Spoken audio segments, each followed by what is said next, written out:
Peter, go ahead, you can go first. Oh, thank you. Peter, I was going to ask, you're definitely known mostly for Optimus Prime, but obviously, especially in G1, you were Ironhide. And I know that in the movie, Josh took over the helms as Ironhide, but have you ever thought, because your Ironhide voice was a fan favorite too, to ever bring it back, say, in Transformers Prime, just not even as Ironhide, but just like your voice? Because people love that really cool voice. But Ironhide didn't really have anything to say for me personally. Oh, yeah, that's true. He was just a big kick butt guy, you know, with lines like Lincoln lubricants, you know. he was relief, you know, relief, and something that Prime could say, calm down, Ironhide, not now, you know. So no, I had no reaction to that really, or sensitivity. It was Prime that I was most dedicated to, because he was doing something that was important, and I recognized it. Thank you. Now, Peter, along the same lines of that question, can I first say that you were the voice for like two of my favorite voices for me growing up, which was obviously Optimus Prime and the narrator for the intro for Voltron. Yes. Voltron. Yeah. I can't go with David. Any type of Voltron, I just hear your voice in the beginning saying Voltron. Voltron, defender of the universe. I'm sorry, I'm kind of nerding out right now. We're all nerding out. Yeah, we're nerding out now. I'm going to take that, put it in a ringtone now.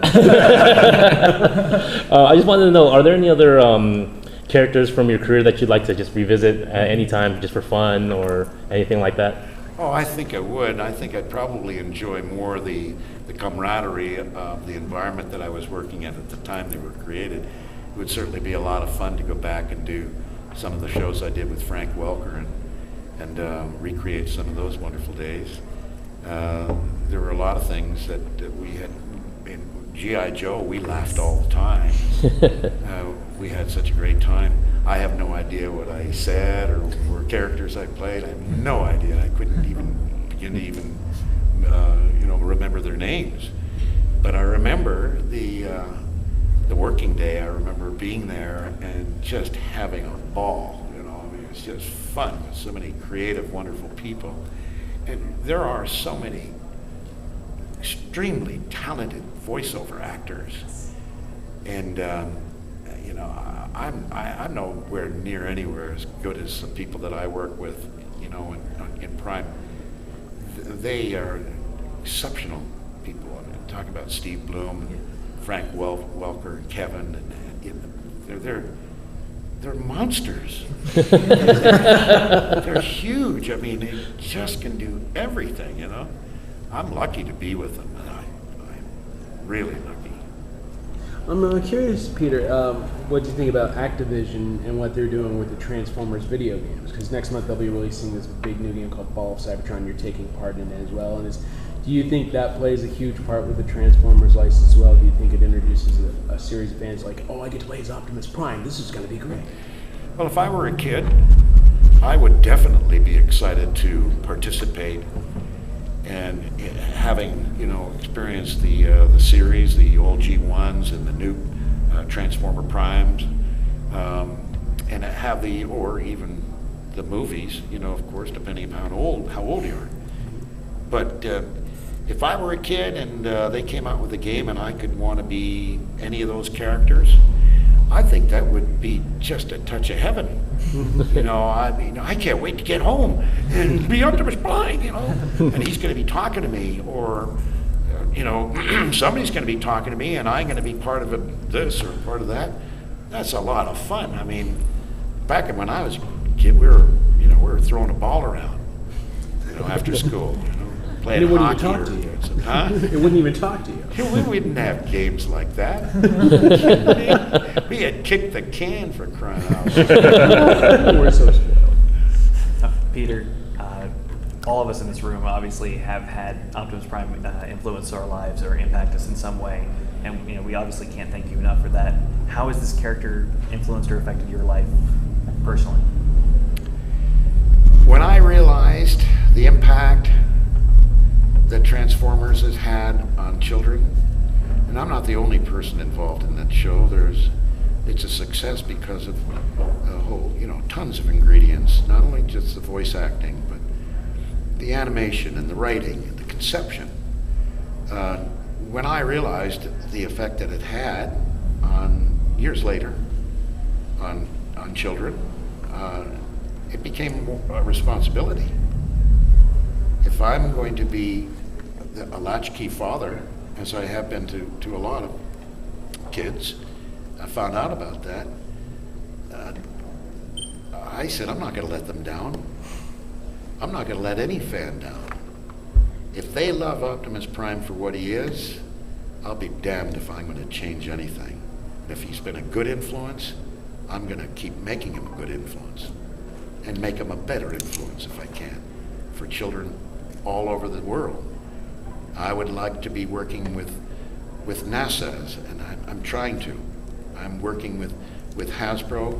I'm working with the Hub, Hasbro, and NASA, Goddard Space Flight Center, putting something together that will benefit the children of this country and around the world to develop their enthusiasm for space. And whether it's in fiction or whether it's in fact, it's science, technology, math, medicine, everything that's connected with space. And I think if Optimus Prime can stir up enthusiasm and some form of interest that will benefit mankind by creating that enthusiasm to venture somewhere above and beyond, our Earth, I think Prime should. And I really believe that the Hub should, and Hasbro should, and NASA should, and they all want to. Are those interests that you had before the show, or has Transformers gotten you interested in space and science and stuff like that? Since I started doing Transformers Prime, I was asked by the Goddard Space Flight Center when they asked Hasbro Studios for the permission to give an Optimus Prime award, a spin-off award they called it. And they got permission, and they asked me, and I said I would love to. So they flew me to Colorado Springs, and then they flew me to Orlando, Florida, space. And I saw the reaction that children had and what they're getting out of the space program through Transformers, through Optimus Prime. I said, this is a natural. We've got to continue this. This is good. This is family. This is education. It's film. It's kids. I think it's a responsibility, and if I can pull something like that off, I think that I'd be doing one of the greatest things I could do in my life. I've actually seen that video of you narrating, and it's the footage of space and stuff like that. Yeah.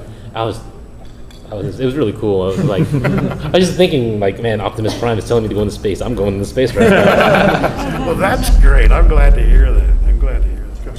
Well, yes, I fell in love with, I guess, Transformers and Optimus Prime as a little girl because of the voice and also what he stood for. And to this day, my friends call it one of my most disturbing crushes. So I actually wanted to know, was the way you voiced him your first choice? Or did it just happen to fall, or did you have another way that he sounded like to you? Or did the voice caster, the person in charge, said, I like it this way, I don't like it that way? No, I just did the one I picked. I was explaining earlier that it was my brother's inspiration. I was doing an impersonation of my brother, really, a Marine. And that was the only voice. I've never changed it. That was Larry, and continues to be Larry, and it's a great honor to be able to do it. Peter, can you talk about at all how rewarding it's been for you to bring your Optimus Prime back between the movies, the new video games, and now the new TV shows? You've also appeared on Rescue Bots, which is, for more younger kids. How rewarding is that for you to keep bringing your character back and introduce it not just to the old fans, but new generations and continuing generations? And Jeff, maybe you can comment on bringing something you love so much to new generations as well.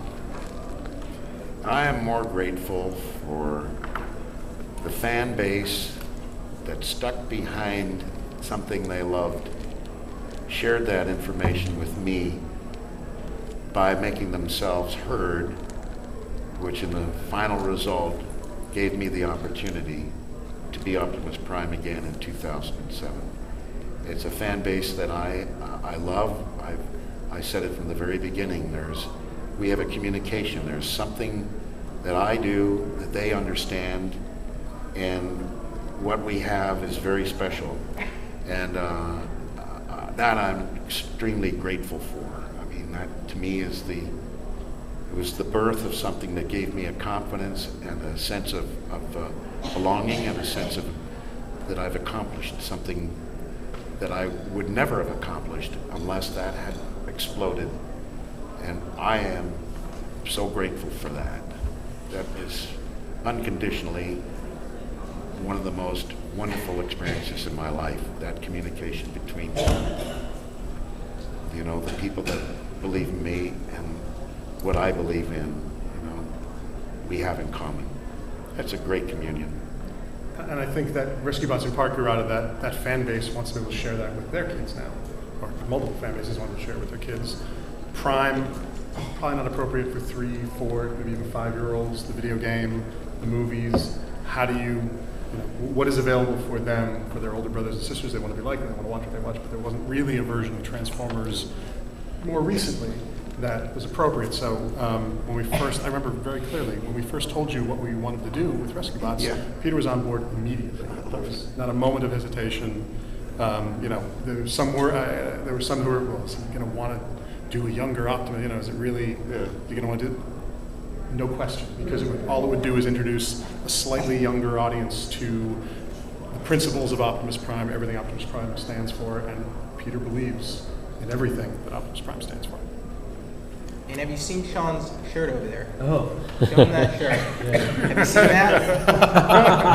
It's pretty awesome. That's wild, man. Stephen Bloom has that shirt too. Yes. He was wearing it at a convention. Have you seen it? But he put his own face over yours. It was Big weird. up to should. Ninja Ink and Rep the Pearl for making this. Like, I had to get it. Or this at Icon. Wow. Panel. Well, Actually, I was going to ask, since you've been like the first Prime, like voice actor wise, and you've seen the incarnations over the years of all the Optimuses, is there any preference of look wise, like faceplate, no faceplate, like, or like flames, no flames? Like, is there anything you prefer Prime to look like a certain way if you had your way? Like, do you like how he looks now, or prefer the movie look, or the Paul Cybertron look, or do you want Better say you prefer the TV look. well, I have to look at it by saying, you know, Optimus Prime gets up one decade and says, I wonder what I'll wear to the beach today. Next decade, he says, I'm going jogging. I wonder what I should put on. Stripes, mask. I'm just lucky. Oh, awesome. Thank you. I'm lucky. What advice do you give to aspiring voice actors coming to you? Love it and never give up. Practice. It's voice is so many things. It's your ability to do sounds. It's your ability to do accents. It's your ability to you know, relate. Learn how to use it, and just practice, practice, practice. Record yourself, listen to it back, be critical,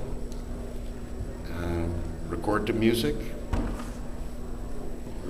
be yourself, don't impersonate anybody.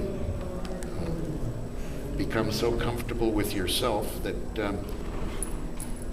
that you become natural with yourself, and that everything that comes out of you will have your identity to it, your trademark, your stamp, your brand. It'll be you. And then that's when you can open up and take on other things as well. Well, that worked for me, but I don't know if it speaks for everybody. I think it does. Look, being a voice actor, I think, is a lot harder than many people think. Harder, I think, than on-camera acting often, because you can't fall back on gestures and expression to sell what you're trying to get across. It's all in the voice. You have to find a way to deliver all the emotion, all the suggestion, all the implication, just with your voice. And that is not an easy thing to do, and I think learn the craft is... Listening to other people in a realistic situation of how they respond honestly to a bad situation or a good situation, and say, that's interesting the way she said that, or that guy was really angry, I like the way he said that, you know. But you'll key in, and then you'll start thinking about it that way, and you'll apply it maybe to a character that comes up to you in a script. You say, that guy reminds me of that guy that said that line. You know, it might break down the door for you. But just never give up. Never give up. I don't care how long it takes. Never give up. Jeff, just sorry to interrupt. We have 5 minutes to wrap up. Jeff, just last week we saw another appearance by Optimus on Rescue Bots, and we saw Bumblebee in a reference to Ratchet. That was good, wasn't it? Yeah. It was, how long will it be? Very exciting. Love my crossovers. How long will it be till we see the Rescue Bots on Prime? Just even as a guest appearance. That's a little bit hard. Yeah, it's easier for us to take a CG character and bring it down to, in this case, Harmony or Flash animation, than to take a Flash or Harmony character, and because we have to build it from scratch in CG. So unless there's enough of a fan swell that Hasbro feels like they need to do the Rescue Bots Prime CG crossover, it may be a while. It's time to get on Twitter, huh? That's all I'm saying. Peter, having been involved with the franchise for so long, are there any defining moments for Optimus Prime as a character that just stand out to you personally, like just within the show, within the movies, like just a favorite defining moment for Optimus Prime? I can't really pick one out. It'd be very difficult for me to pick one out if I saw a whole series of them and I say, I like that one, or I like that, but I can't think of anything right off the top of my head that really sticks out more than anything in its total ensemble. It's really difficult. It really is. I go in and I read a script. I'm just so damn grateful to be there, you know, and to have that honor to be a part of the whole deal. And working with a family we're a family. Hasbro is a family, and the Hub is a family. I mean, there are two identities, and I have the great fortune and luck. And I'm not painting a picture here, blowing smoke. I really mean it. Hasbro is an incredible family of people that really care about a lot of things. And Hasbro Studios and the Hub Network are the same. They really care. They have a vested interest in something more than making money. They have a vested interest in raising the bar for family entertainment. And I am one of the luckiest guys in the world to have a good foot in the door and to participate with the show as I am. It's an honor and it's a pleasure. It's a huge pleasure. Thank you. Okay, thank you.